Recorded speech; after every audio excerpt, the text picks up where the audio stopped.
अब 1,24,000 कमो बेश सहाबा कराम थे रिज़वानुल्लाह ताला अलैहिम, जिन्होंने सरकार का कलमा पढ़ा, सारे मौजूद थे। तो जब सरकार अलील हुए तो जबरील अमीन को नहीं भेजा, खुद बाजू पकड़ के अबू बकर सिद्दीक को इमामत के मसल्ले पे खड़ा कर दिया।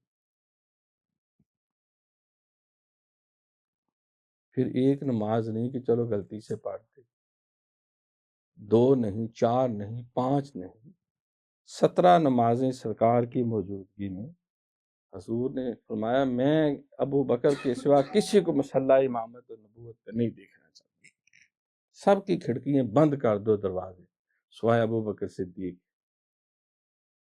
तो जिसको जबरील अमीन इमाम बनाए तो किसी नबी को इतराज नहीं, तो जिसको हजूर पाक खुद इमाम बनाए यार उसकी इमामत पे कुछ शक आ रहा है।